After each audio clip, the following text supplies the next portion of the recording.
Là, ses opinions politiques. Ça, c'est pas donné à tout le monde, je vous le dis tout de suite. Hein, c'est rare. C'est un vrai scientifique, c'est ça le point, et ce qui est quand même important pour un professeur d'université. Là, le sujet. Oui, le sujet. Oh, tiens, le pour rire. une fois. Le rire.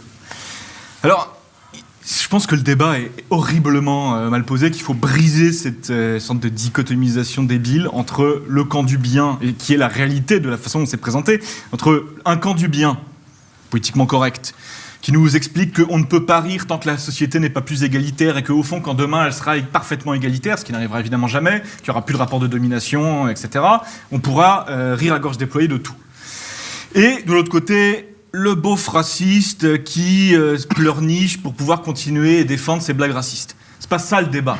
Je crois que le débat, c'est profondément un débat entre Bergson, en tout cas sur la nature, qu'est-ce que le rire et qu'est-ce que ça implique de rire.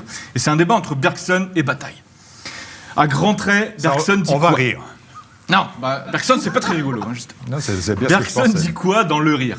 À grands traits, il dit, au fond, le rire, c'est une brimade sociale. Le rire est toujours une brimade sociale, le rire est un châtiment du déviant, le rire est une humiliation. Ça, c'est le rire de Bergson. Et le problème, c'est que cette conception bergsonienne du rire est profondément celle qui est adoptée, crue, considérée par le camp du politiquement correct, par ceux qui nous disent vous n'avez pas le droit de rigoler, etc., parce que vous brimez, vous humiliez, ça n'est qu'un châtiment et ça n'est rien d'autre.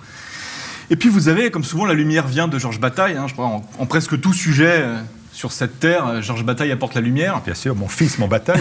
T'as vu, mon vice, mon Bataille. Et Bataille dit quoi ? Bataille, lui, il dit non, Henri, non. Ça n'est pas que ça n'est pas ça fondamentalement, ça n'est pas une fonction sociale, c'est une fonction ontologique, le rire. Le rire, c'est le souverain face à l'angoisse de la condition humaine, c'est le souverain face, si vous voulez, à cette angoisse d'être au monde, fondamentalement, et quand on rit de quelqu'un, et ça il faut jamais oublier, celui qui est l'objet du rire, tant celui qui rit, mais ils sont frères en angoisse fondamentalement. C'est cette fonction-là qui est absolument fondamentale. Il faut laisser les gens rire de ce qui les fait rire, parce que cette catharsis, elle est absolument nécessaire. Et donc il faut pas en priver. Il faut pas en priver les gens. Et c'est jamais l'excès de libéralisme en humour qui a créé les Strange Fruits chantés par Billie Holiday, ou qui a créé des chambres à gaz.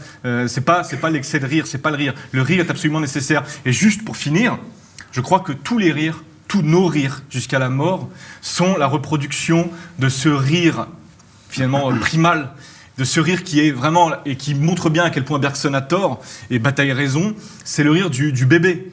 Le premier rire, c'est le rire du coucou des parents qui se cachent les yeux. C'est ça le premier rire. Et c'est un rire d'angoisse fondamentalement. On voit bien, mon père, ma mère a disparu, et là hop, il réapparaît et je ris. On voit bien que c'est un rire d'angoisse. Et je crois que tous nos rires jusqu'à la mort sont ce rire-là. Et n'oubliez jamais que c'est ça. Et même si on se rit de vous, n'oubliez jamais que celui qui rit, c'est aussi, vous êtes une sorte d'intermédiation vers sa propre angoisse à lui.